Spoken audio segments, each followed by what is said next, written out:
friends. Welcome to Quick Charge Ministry Edition, the video series for leaders of our kids, youth, and young adult ministries at Yardley UMC.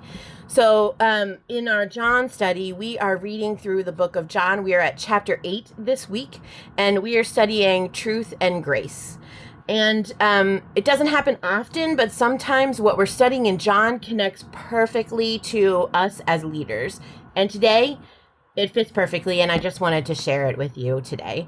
So in the book of John, in John chapter 8, the religious leaders find a woman who is doing something wrong. They bring her in front of Jesus, and they expect him to condemn her.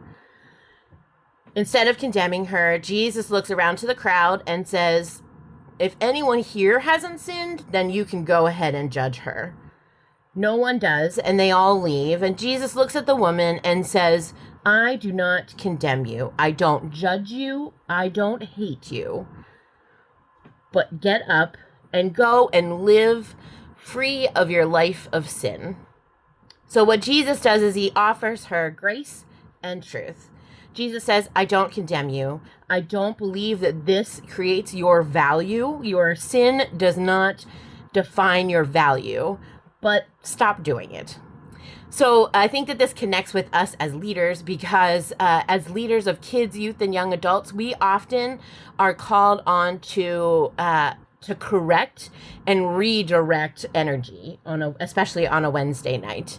And sometimes that means calling out what the student has done wrong.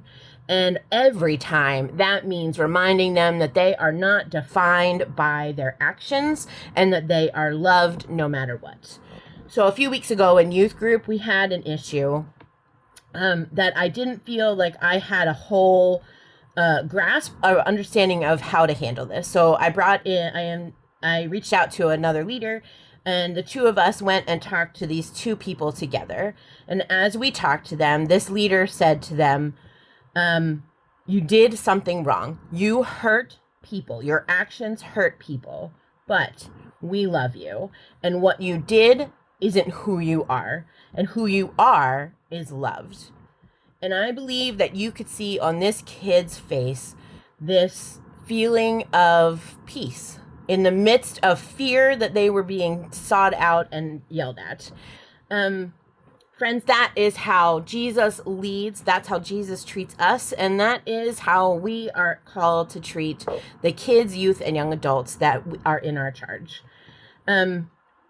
Grace and truth. Call out what they have done wrong. Make sure that they know that their actions are wrong, but make sure they know that they are loved, not because of their actions or not because or against their actions, but because they are human beings and they are loved. And that brings me to my other point that I wanted to just reach out to you real quick to share. A few weeks ago, we witnessed a kid playfully funny, like tapping on another kid, and the kid turned around and said, "Please stop doing that. It makes me uncomfortable." But the kid persisted and kept poking and tapping, and the kid turned around and said, "Please, I need you to stop." Then there were two adults around. One adult jumped in to say, "You need to stop this because they have asked you and you need to respect their boundaries." And I wanted to make sure that we're all on the same page and that we all know that every adult, whether you are in charge of kids, youth, young youth, dinner, registration, as an adult that is present on a Wednesday night, you have the ability to offer truth and grace and correction. So if you see something that is going wrong, you see that a kid is feeling unsafe because of the actions of another kid, or adult, in all honesty, you are empowered to speak up. If you don't feel like you have the ability or you feel like you need some support, bring in another adult and speak to the kid together. But it is important for me that you all know that you are trusted adults. We are in an interesting ministry where we love and care for these youth and their families, but also with youth and kids, there is accountability that needs to happen. And so I just want to remind you that you have the blessing, maybe, to go and treat our kids and youth with grace and truth. Tell them where they are. Where they are making mistakes, and remind them that they are loved. If you have any questions about this, I would love to talk to you about this.